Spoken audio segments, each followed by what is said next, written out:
Hello everyone, welcome back to the channel. So हम continue कर रहे थे location straight line for grade 11 commerce stream, जिसमें हमने इक्वेशन ऑफ लाइन स्टार्ट किया था और उसके 4 टाइप्स ऑफ फॉर्म भी कंप्लीट कर लिया था। सो आज का जो ऑब्जेक्टिव है on the last form, normal form of equation है। बहुत इंटरेस्टिंग इंपॉर्टेंट कंटेंट है। अगर इन डिटेल इन्फॉर्मेशन चाहिए पूरे वीडियो को ध्यान से देखिए, बीच में स्किप मत कीजिए, नहीं तो डाउट्स रह जाएंगे। So let's get started it today's video.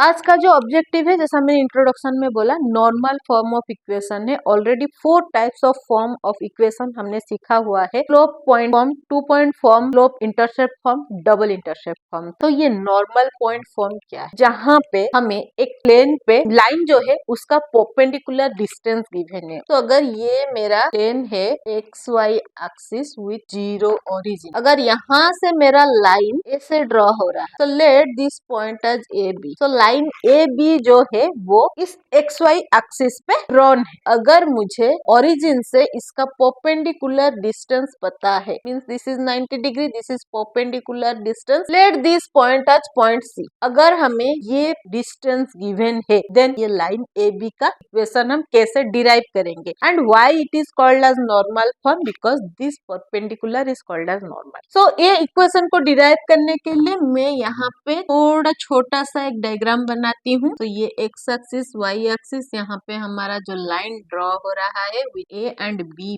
Point, ये ओ सी जो है वो परपेंडिकुलर। तो यहाँ पे हमें क्या क्या गिवन है, इस डायग्राम से हम क्या आइडेंटिफाई कर पा रहे हैं? Line intercept of Y axis is A and x axis is B and OC is perpendicular to AB. Let's take this distance as P. ये OC distance that will be given to us. So OC is equal to P and ये जो angle यहाँ पे create हो रहा है COB, let this angle as alpha. तो ये जो alpha है ये क्या है? ये है angle of perpendicular with positive direction of x axis. ये alpha का वैल्यू भी हमें गिवन होगा to find is equation of line. अभी इसको आइडेंटिफाई करने के लिए, इक्वेशन को डिराइव करने के लिए हमें एक छोटा सा कंस्ट्रक्शन करना है। We have to join this point and this point, let this point as point M and this point as point N. ये जो सी एन लाइन ड्रॉ किया, ये सी एन ये जो वाई एक्सिस है उसके साथ पैरेलल है, सी एम एक्स एक्सिस के साथ पैरेलल है। तो सी एम जो है वो एक्स एक्सिस के साथ पैरेलल है, मींस वाई एक्सिस के साथ परपेंडिकुलर। सो सी एन जो है वाई एक्सिस के साथ पैरेलल मींस एक्स एक्सिस के साथ perpendicular. So I hope this much is clear to you that what is given to us, what we need to find and what construction we need to do for the derivation of the equation. Coming to the derivation of equation, इस diagram में हमें सी O N एक triangle दिख रहा है। C N जो है वो एक्स एक्सिस के लिए परपेंडिकुलर है, देन ये जो एंगल है 90 डिग्री होगा। इन triangle OCN, measurement of angle N is equal to 90 degree. एक राइट एंगल ट्राइंगल बन गया। तो राइट एंगल ट्राइंगल में हमने ट्रिगोनोमेट्री में क्या पढ़ा है? हम साइन कॉस टैन कैलकुलेट कर रहे हैं। तो अगर मैं यहाँ पे ये एंगल के लिए कॉस फाइंड करूँ, cos alpha is equal to, तो कॉस का वैल्यू हम कैसे फाइंड करते हैं? Base upon hypotenuse. साइन होता है perpendicular upon hypotenuse. So base upon hypotenuse, तो बेस है यहाँ पे ON, upon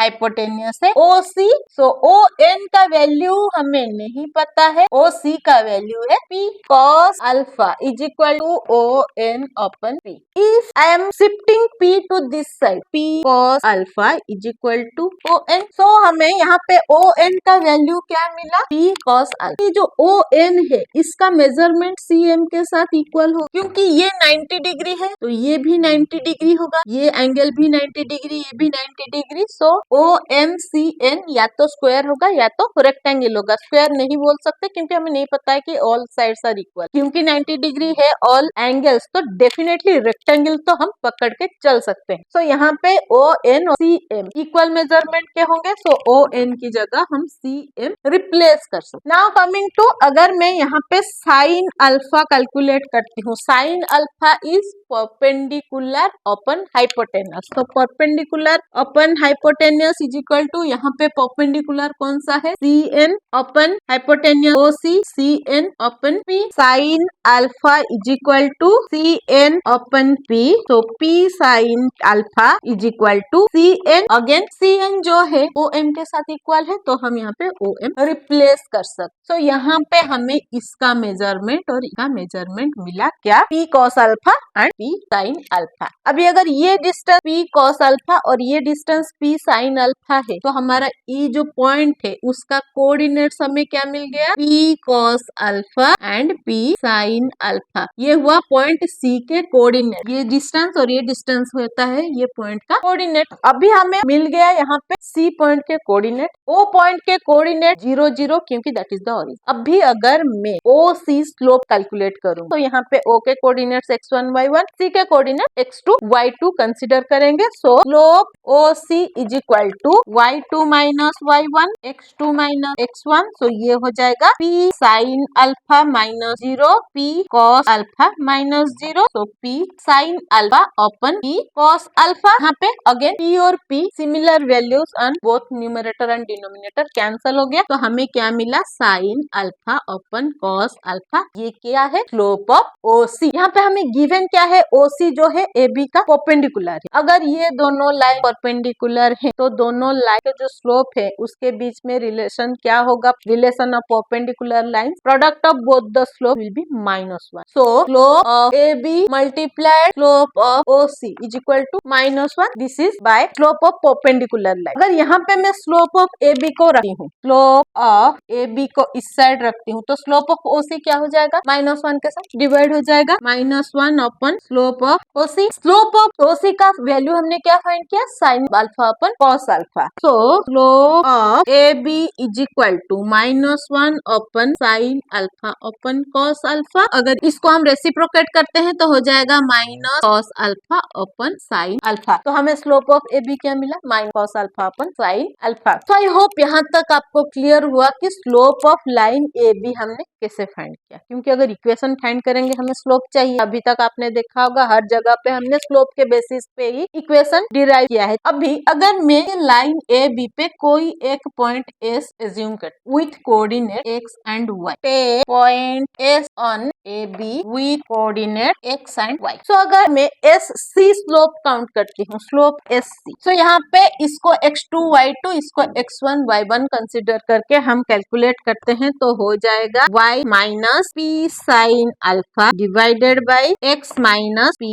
cos alpha. Slope of A B and slope of A C के बीच में क्या रिलेशन होगा, both slopes will be equal because both are slope on the similar line. Hence slope A B is equal to slope S C y minus P sine alpha by x minus P cos alpha is equal to minus cos alpha by sine alpha. So ये जो relation हमने अभी build किया, I hope आपको यहाँ तक clear हुआ है कि रिलेशन कैसे बिल्ड हुआ। ये जो इक्वेशन हमें मिला है, इस इक्वेशन को हम सॉल्व करेंगे। सो इक्वेशन सॉल्व करने के बाद हमें जो मिलेगा that will be our equation. अभी ये इक्वेशन को अगर हम सॉल्व करें तो हम क्या करेंगे, क्रॉस मल्टीप्लीकेशन करेंगे। सो ये मल्टीप्लाई हो जाएगा और ये मल्टीप्लाई हो जाएगा, sine alpha multiplied y minus P sine alpha is equal to minus cos alpha multiplied x minus P cos alpha. अभी ब्रैकेट रिमूव करेंगे तो y sine alpha minus p sine square alpha is equal to minus x cos alpha minus minus plus p cos square alpha. So अभी y sine alpha और x cos alpha को एक side करते हैं और जो स्क्वायर की values है उसको राइट साइड में लेते हैं। तो y sine alpha plus x cos alpha, क्योंकि नेगेटिव साइन के साथ था यहाँ पे पॉजिटिव हो गया, तो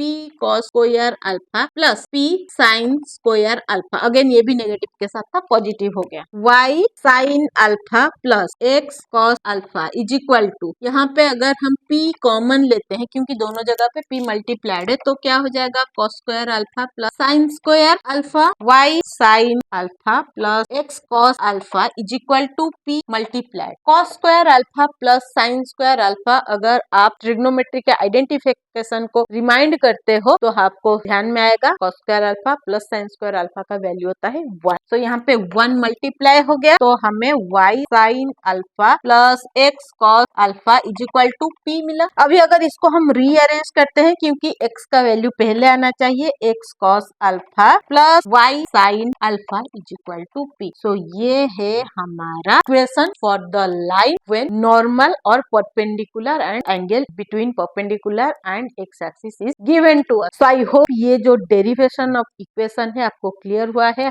हमने पहले कैसे परपेंडिकुलर का स्लोप कैलकुलेट किया, फिर लाइन का स्लोप कैलकुलेट किया और उस लाइन के स्लोप से हमने इक्वेशन ऑफ लाइन डिराइव किया जहाँ पे हमें परपेंडिकुलर का मेजरमेंट और एंगल गिवन। सो इसके बेसिस पे एक एग्जांपल मैं आपको सॉल्व करके दिखाती हूँ। ये आपके टेक्स्ट बुक से नहीं है बट इस फॉर्म ऑफ इक्वेशन के बेसिस ये क्वेश्चन है। So let's solve the application question. सो जैसा क्वेश्चन आपको स्क्रीन पे दिख रहा होगा, as per the question the line is at a 7 unit distance from the origin. Origin से ये 7 यूनिट डिस्टेंस पे है और जो एंगल परपेंडिकुलर और एक्स एक्सिस के बीच में बन रहा है that is 45 degree. We need to find the equation of the line. Question के बेसिस पे ये हमारा y एक्सिस और ये x एक्सिस है, ये ओरिजिन 0। तो as per the question line जो है वो ऐसे ड्रॉ हो रहा है, this is A B and this is point C. So as per the question जो लाइन है वो 7 यूनिट डिस्टेंस पे है, मींस ओ सी का जो डिस्टेंस है वो 7 यूनिट है और ये जो एंगल परपेंडिकुलर और positive direction of X axis में बन रहा है that is 45 degree. This is given to us. इस क्वेश्चन के बेसिस पे और डायग्राम के बेसिस पे मैं यहाँ पे गिवन लिख रही हूँ, ओ सी